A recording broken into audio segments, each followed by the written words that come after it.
హల్లెలూయా. దేవునామానికి మహిమ కలుగును గాక. ప్రభువైన యేసుక్రీస్తు నామంలో మీ అందరికి నేను శుభాలు తెలియజేస్తున్నాను. ఈరోజు దేవుని యొక్క ప్రవచనము, దేవుని యొక్క వాక్కు, దేవుని యొక్క వాగ్దానం చూడండి. యాకోబుకు రాసిన పత్రిక 1వ అధ్యాయము 5వ వచనము. మీలో జ్ఞానము ఎవరికైనా కొద్దుగా ఉన్న ఎడల అతడు దేవుణ్ణి అడగవలను, అప్పుడు అది అతనికి అనుగ్రహింపబడును.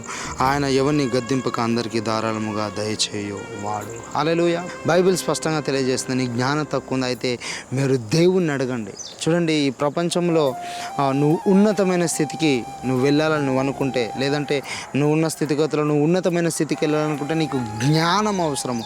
ఎవరికైతే జ్ఞానం ఉంటుందో వారు ఉన్నతమైన స్థితికి వెళ్తారు. అవునండి, బైబిల్ స్పష్టంగా తెలియజేస్తుంది. సొలొమోను గొప్ప జ్ఞాని. సొలొమోనికి దేవుడు ప్రత్యక్షమైనప్పుడు బైబిల్ తెలియజేస్తుంది, సొలొమోను డబ్బును కోరుకోలేదు, ఆస్తిని కోరుకోలేదు, అంతస్తును కోరుకోలేదు, పేరును కూడా కోరుకోలేదు, కానీ ఆయన జ్ఞానాన్ని కోరుకున్నాడు. అంటే జ్ఞానము ఎంతో విలువైనది. ఈరోజు మీరు దేవుని జ్ఞానం అడుగుతూ ఉన్నారా?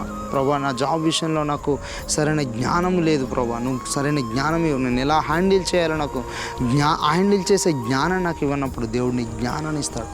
ఎవరికైతే జ్ఞానం ఉంటుందో, అది పరిచర్యలో అయినా, అది ఇంట్లో అయినా, కుటుంబంలో అయినా, అది ఉద్యోగంలో అయినా, అది వ్యాపారంలో అయినా, వారు అంచెలంచెలుగా హెచ్చించబడతారు, అందరంత స్థితికి ఎదుగుతారు.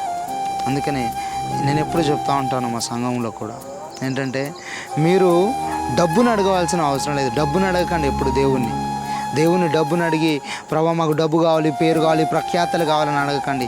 జ్ఞానాన్ని అడగండి. జ్ఞానంతో పాటు అన్ని వెనకాల అన్నీ పరిగెత్తుకుంటూ వస్తాయి.